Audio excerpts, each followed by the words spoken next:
Isaías capítulo 6. A paz de Cristo. Eu quero trazer uma palavra que está ardendo no meu coração para a igreja, nesse culto profético.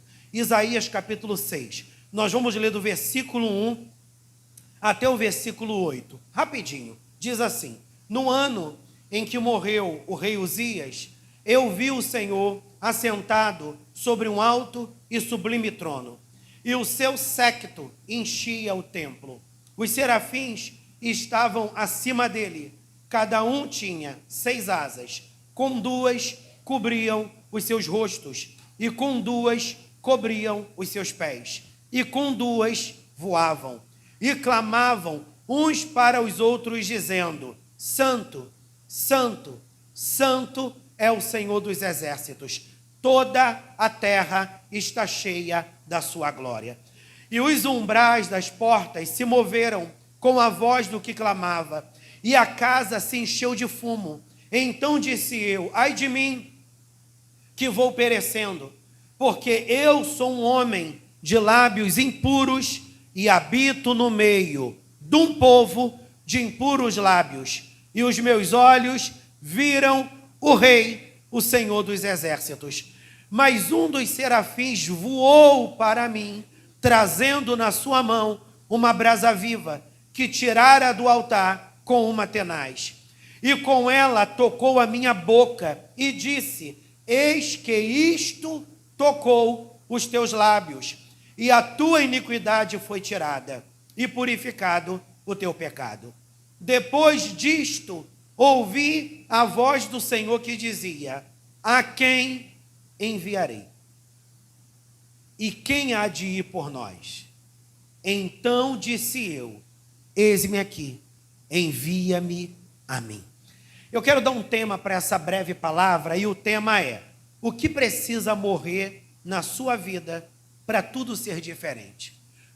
Pergunte para a pessoa que está do seu lado: o que precisa morrer na sua vida para tudo ser diferente?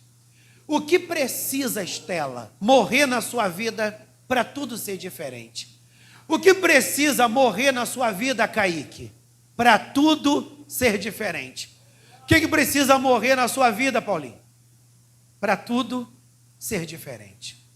E aí, Fabrício, o que precisa morrer na sua vida para tudo ser diferente? E aí, Juliano, o que precisa morrer na sua vida para tudo ser diferente?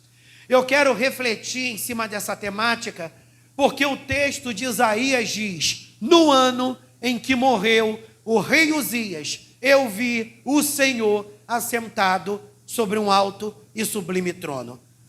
Por que o escritor, que foi o próprio profeta Isaías, faz questão de narrar que ele só viu a glória do Senhor no ano em que morreu o rei Uzias? O que significa? Que o rei Uzias tinha uma representatividade muito grande sobre a vida de Isaías e sobre a vida de toda aquela nação. Então é como se, com a morte do rei Uzias, um grande impedimento caiu por terra, um grande obstáculo fora desfeito, e Isaías se viu livre para fluir no que Deus tinha para a vida dele. Pastor, quem foi o rei Uzias? A Bíblia fala que Uzias foi rei em Judá. Ele reinou em Judá 32 anos aproximadamente. E o que o texto narra? Que Judá era uma nação antes de Uzias, e Judá se tornou uma outra nação depois de Uzias. Tá bom, o que Uzias fez de tão esplendoroso assim? Diz a Bíblia que Uzias propôs no seu coração fazer o que era reto aos olhos do Senhor. Então Uzias foi um camarada, Ana Cristina, que ele decidiu viver para Deus. Ele decidiu fazer a vontade do Senhor, Ana Cláudia. E quando um homem decide colocar Deus como prioridade, aquele homem vai passar por adversidades, ele vai passar por lutas, mas Deus vai honrar aquele homem demasiadamente no tempo certo. Então houve na vida de Uzias o tempo da semeadura, mas chegou na vida de Uzias o tempo da Stephanie, da colheita. A Bíblia diz que Uzias, Deus deu para ele inteligência, para ele criar maquinários, para eles investirem na terra e a terra produzir.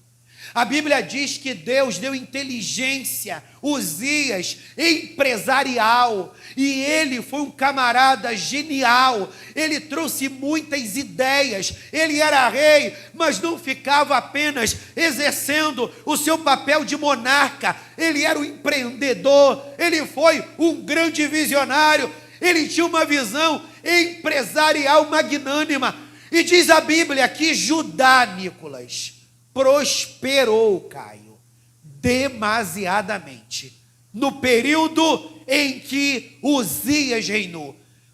E o que aconteceu? Diante daquela prosperidade, diante daquele exaltar poderoso de Deus na vida de Uzias, sabe o que aconteceu? Uzias se perdeu. Existem pessoas que elas lutam muito para vencer na vida. E enquanto elas não vencem na vida, elas têm uma visão. E elas querem ser muito corretas, elas querem ser muito justas, e elas querem de verdade, prosperar, mas contribuir para que outros prosperem. Enquanto ele não prospera. Existem pessoas que quando elas prosperam, elas viram a cabeça.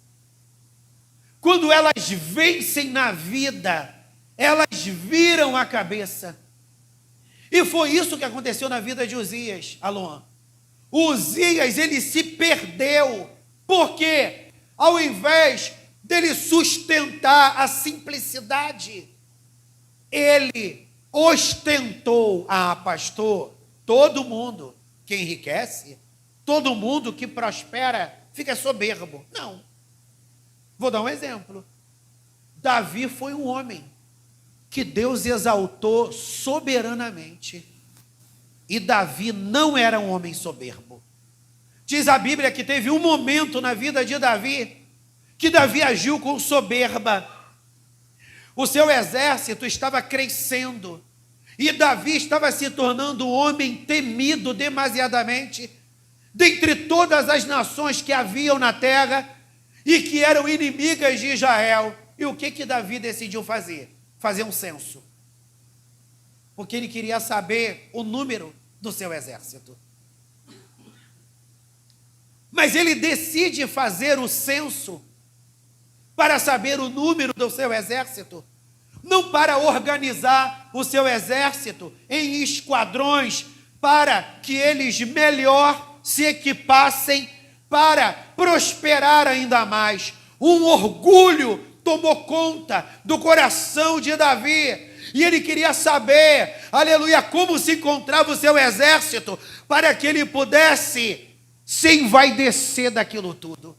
E diz a Bíblia que Deus fere o povo, e quando Deus fere o povo, Deus traz juízo sobre a nação. Davi vai orar, e quando Davi vai orar, Deus diz para ele, através do profeta, a soberba entrou no seu coração. Aí Davi diz: Senhor, não castigue o povo. Se o Senhor tiver que castigar alguém, me castigue. Eu quem errei. Preste atenção. Aí Deus chega para Davi. Olha como é que Davi era um cara que sabia reconhecer o seu erro e se humilhar. Diz a Bíblia que Davi intercede pela vida do povo, e Deus fala para Davi: tá bom, Davi, eu vou trazer juízo sobre a tua vida, mas o que você deseja? A igreja está aqui comigo? Você pode dar um glória a Deus aí, meu irmão? Pastor, tu é chato, hein? Não, meu irmão, eu gosto de movimento. Aleluia, eu não estou numa biblioteca? Bendito seja o Senhor. Aleluia! Aí diz a Bíblia que o Senhor pergunta para Davi: Davi, o que você quer? Você quer que eu te entregue na mão de Satanás, para que Satanás te castigue? Ou você quer que eu traga juízo sobre a tua vida? Porque tu sabe que você errou. Aí Davi diz: Senhor, eu não quero cair na mão de Satanás. Se tu tiver que trazer juízo sobre a minha vida, traga o Senhor, porque eu sei que tu é um Deus misericordioso, e se eu me arrepender de todo o meu coração, tu vai me dar uma nova oportunidade. Quem está entendendo, diga graças a Deus. Então, todas as vezes que Davi se via à beira de se orgulhar, ele reconhecia: não, Deus deu, Deus tirou, Ele é o Senhor da minha vida. Eu vou dar passos atrás. Então Davi foi um homem que prosperou e ele manteve o seu coração alinhado aos propósitos do Senhor. Mas Uzias não. Mas pastor, será que Uzias teve oportunidade para se arrepender? Teve, David. Sabe qual foi o pecado de Uzias? A Bíblia fala que Uzias se tornou um cara tão orgulhoso que ele disse para si mesmo, Cláudio: eu posso tudo. Eu faço o que eu quero. Diga para a pessoa que está ao teu lado: você não pode tudo, saia dessa. Narabashuri kelebarácia. Você não pode tudo, saia dessa. A vida é minha, faço o que eu quero, a escolha é minha, eu trilho o caminho que eu quero. Meu irmão, não fica na vibe desse pessoal de rede social, não. Aleluia, que dá uma de que é feliz, mas só quem sabe como é a vida dele pessoal é o Deus Todo-Poderoso. A Bíblia fala, caminhando já para o meio, a Bíblia fala que Uzias tomou uma decisão, Andréa. Eu vou entrar no templo e eu vou fazer o serviço do sacerdote. Eu vou entregar o sacrifício. Eu vou entrar no templo e eu vou, aleluia, entregar o sacrifício. Aí os sacerdotes disseram para ele: meu senhor, esse não é o teu papel. Deus levantou os sacerdotes para fazer isso. Meu senhor, se tu agir dessa maneira, Deus pode te castigar. Só que Uzias estava acostumado a vencer, estava acostumado a conquistar, estava acostumado, entre aspas, a ter tudo o que ele queria. Já viu aquele negócio? Síndrome de amiguinho de Deus. Eu sou assim com Jeová. Eu sou assim com Jeová. Eu apronto, pinto 7, vivo a minha vida, sou assim com Jeová. Eu sou queridinho de Jeová. Nós precisamos entender que Deus é amor, mas Ele também é fogo consumidor. Alguém aqui já queimou o dedo ou já queimou alguma parte do corpo? A experiência é boa, Kaique? A experiência é boa, Nicolas? Então, levar uma queimada é uma experiência ruim? Imagine experimentar do fogo de Deus, da cabeça até a planta dos pés. A Bíblia diz: não tenham medo do diabo, porque eu posso tirar vocês das mãos do diabo. Temam o Senhor, que pode matar um homem e jogar a alma do homem no inferno.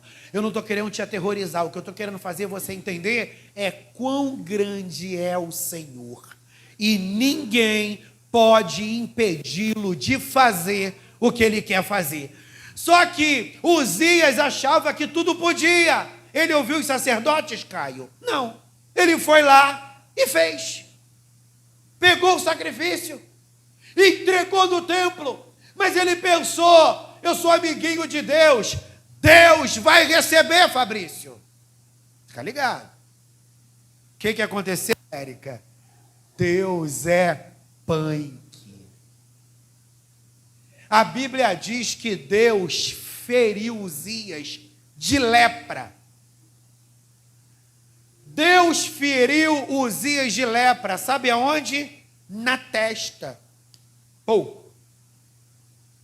A Bíblia diz que aquele homem que era aclamado, aquele homem que era reconhecido, todos os flashes eram para ele, que ele era um bom rei, ele era um homem bem-sucedido, não tinha nada que ele não tivesse colocado a mão e não tinha dado certo, então ele estava acostumado aos holofotes. Deus fere, olha como é que Deus é tremendo, Deus poderia matá-lo, mas Deus não decidiu matá-lo, Deus decidiu feri-lo de lepra, porque qual foi o objetivo de Deus feri-lo de lepra? Para que ele entendesse que o orgulho dele foi a ruína dele. Aquele homem que era aclamado, aquele homem onde todos os flashes eram para ele. Para um judeu, uma pessoa leprosa, Cláudio, era uma pessoa suja, era uma pessoa impura. Então, uma pessoa com lepra, todo mundo queria distância. Diz a Bíblia, diz a história, que quando um leproso não era conhecido entre os demais como um leproso, a Bíblia diz que ele tinha que andar com um cordão. David. Ele tinha que andar com um cordão. E naquele cordão tinha que ter um sino. Quando alguém se aproximasse dele, sem saber que ele era leproso, se ele não tivesse com um sino, ele tinha que gritar: eu sou leproso, para as pessoas se distanciarem dele. E se ele não tivesse, se ele tivesse o sino, ele tocaria, ele balançava o sino, aí as pessoas identificariam e diziam: esse cara é leproso, nós não podemos ficar perto dele. Então Deus fere Uzias de lepra, e Uzias não consegue reinar mais, porque o rei tinha que atender o povo. Então quem acaba reinando era o corregente, vamos dizer assim, o vice-rei, seu filho. E Deus tira Uzias de cena. Qual é a temática da pregação? O que precisa morrer na minha vida para tudo ser diferente? A Bíblia diz que não demora muito, passa um tempo, Uzias morre. Aí quando Uzias morre, Isaías vive uma experiência com Deus. Aí Isaías disse, no mesmo ano que morreu o rei Uzias, eu vi o Senhor assentado sobre um alto e sublime trono. A sua glória enchia o templo. Os serafins o adoravam, o reverenciavam com suas 6 asas. Eu vi a glória do Senhor. Ou seja, a morte de Uzias figurava o orgulho que precisava cair por terra daquela nação. Eu destaquei 3 coisas que você precisa perceber na sua vida para que a mudança chegue, para que o milagre aconteça e para que você veja a glória do Senhor. Quando eu falo de glória, eu não estou falando de algo A temática é o que precisa morrer na sua vida para tudo ser diferente. Primeiro, sabe o que precisa morrer? Sua falta de reconhecimento pela mudança. Você já viu que a gente vê mudança que precisa acontecer na vida de todo mundo? E a gente tem dificuldade para perceber o que precisa ser mudado em nós. Então, sabe o que precisa morrer da sua vida para tudo ser diferente? Sua falta de reconhecimento pela mudança. Você precisa reconhecer que você precisa mudar de vida. Você precisa reconhecer que você precisa entregar sua vida a Jesus. Você precisa reconhecer que não dá para ser apenas um mero frequentador de culto. A oportunidade, o tempo favorável chegou e Deus deseja mudar a sua vida. Quando Isaías viu a glória, olha o que ele diz: ai de mim que vou perecendo, pois habito no meio de um povo de impuros lábios, os meus olhos viram o Senhor. E diz a Bíblia que veio um anjo com uma tenaz, que é como se fosse uma brasa viva, Já viu aquele treco que marca boi? Aleluia, em chamas, em brasas. Diz a Bíblia que Isaías viu uma brasa como aquela, uma tenaz, que tocou os seus lábios. Então Isaías percebeu que para ele ser um profeta que flui na presença do Senhor, ele precisava reconhecer que Deus precisava mudar seu discurso. Por isso Deus tocou os seus lábios. Talvez Deus precisa mudar o seu discurso. Você adora falar palavrão. Talvez Deus precisa mudar o seu discurso. Você adora contar mentira. Você adora contar vantagem. De repente Deus precisa mudar o seu discurso. Você tem um discurso derrotista. Não vai dar certo. Eu não vou conseguir. Não dá para mim. Aí eu vou morrer. Deus quer tocar seus lábios nessa noite. Então reconheça que você precisa de mudança. Coloque a mão no seu coração e diga: meu Senhor, eu reconheço que eu preciso de mudança. Sabe o que precisa morrer para que tudo seja diferente também? Sua falta de visão para perceber, aleluia, que só é possível haver transformação você tendo Deus na sua vida. Você precisa perceber que para haver transformação na sua vida, você precisa de Deus. Ah, pastor, eu gosto de ouvir o coach A, eu gosto de ouvir a palavra motivacional de B, eu gosto de ouvir o filósofo C, eu gosto de ouvir o influencer W. Você precisa entender que nenhum homem tem poder para transformar a sua vida. O único que tem poder para transformar a sua vida, caso você queira, é o Deus Todo-Poderoso. Olha o que o apóstolo Paulo diz: se alguém está em Cristo, este será nova criatura. Então, para que a transformação aconteça, não adianta você se abrir para uma melhora. Eu vou cortar meu cabelo diferente, vou usar uma roupa diferente, vou andar com um povo diferente. Já viu? Ele saiu da favela, mas a favela não saiu de dentro dele. Ele está lá no meio dos granfinos. Ele abriu a boca, tu identifica, veio do morro. Nada contra o morro. Ele veio do gueto, porque na realidade houve uma mudança de aparência, mas não houve uma transformação de alma.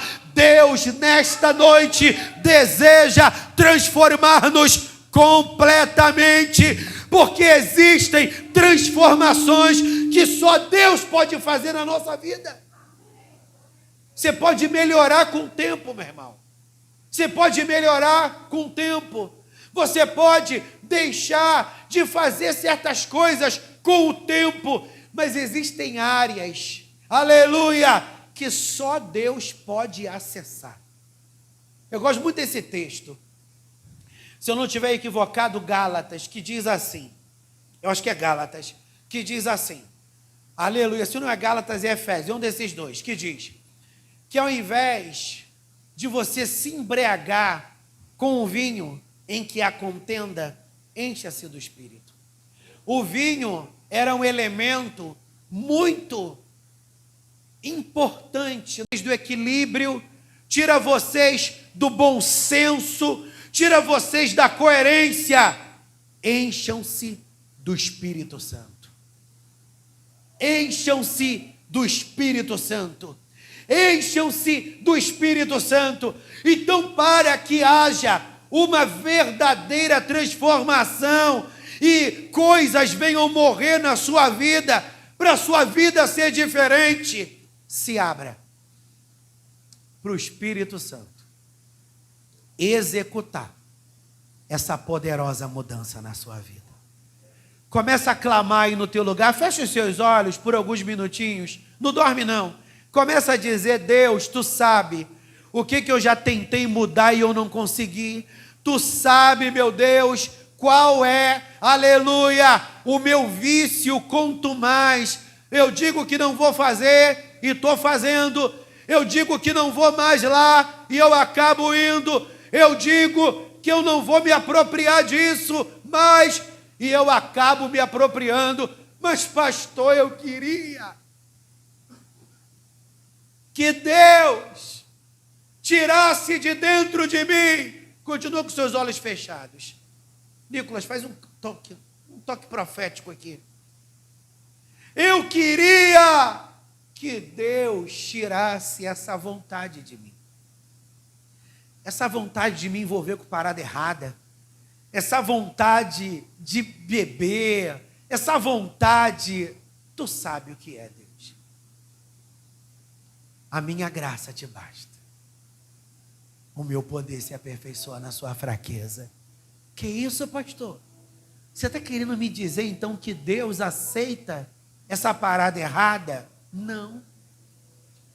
Mas essa situação conflituosa faz com que você se humilhe diante do Senhor.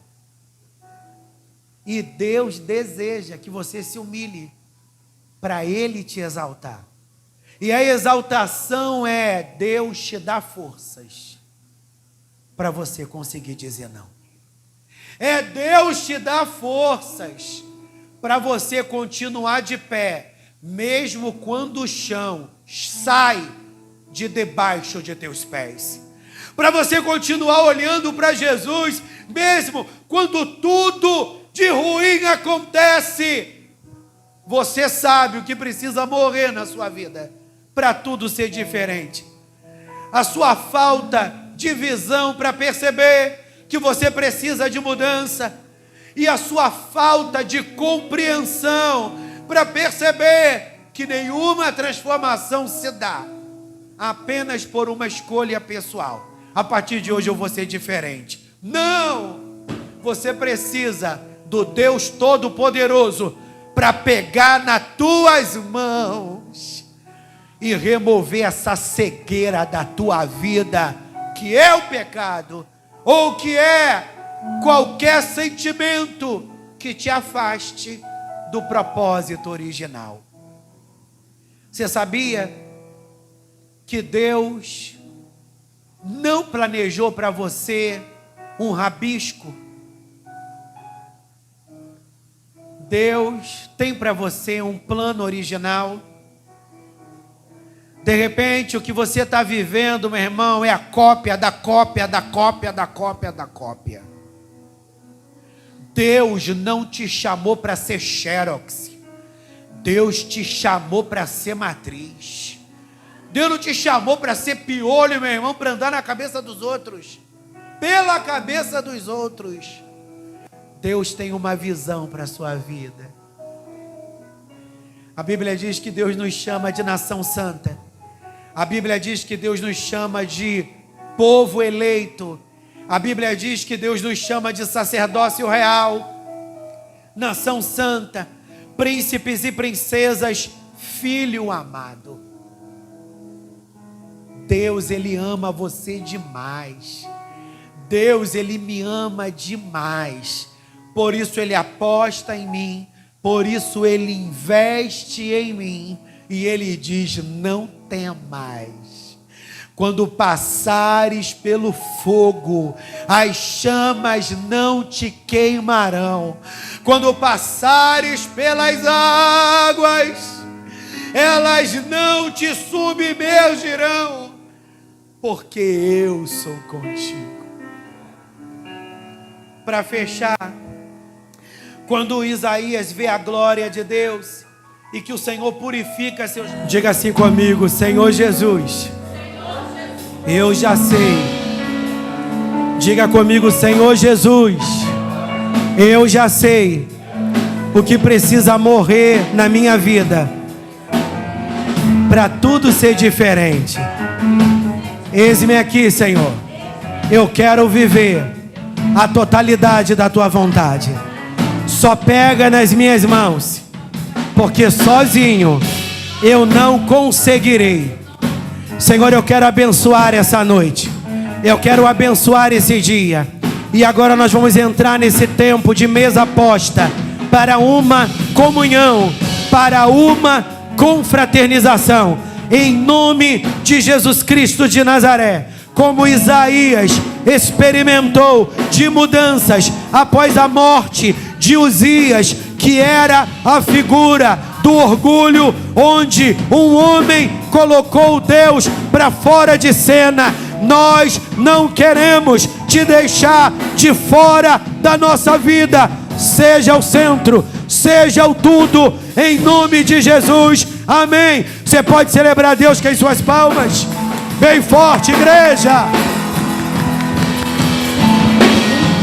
Cadê a mesa? Cadê a mesa? Pode continuar o som. Cadê a mesa, gente? Bota a mesa aqui para confraternização. Coloque a mão no seu coração que eu vou ministrar a bênção apostólica. Ah, ótimo. Ou seja, terminou, senta, vão servir vocês. Ah, mas vamos virar, gente, para a gente poder conversar, gente. Não te espírito de inimizade, não. Pastor, eu nem sabia que ia ter uma farofa. Eu vi no culto hoje, aí soa como se eu só viesse para o culto. Meu irmão, fica na paz. Amém? Está aqui meu sobrinho precioso, glória a Deus, meu primogênito. Aleluia. Peguei ele ontem, estava saindo para dar um bonde. Ontem não, sexta-feira. Estava saindo para dar um bonde para o Nicolas. Aí ele estava na rua, me deu bênção. Aí eu falei assim, pô, meus parabéns. Aí ele, por quê? Eu esqueceu do meu aniversário? Ele, pô, te digo. Eu sou assim, né? Que o grande amor de Deus, a graça de nosso Senhor e Salvador Jesus Cristo e as doces consolações do Espírito Santo seja com todos os fiéis que aguardam e esperam a vinda do Senhor Jesus Cristo. Não só hoje, mas para todo sempre. A igreja diga...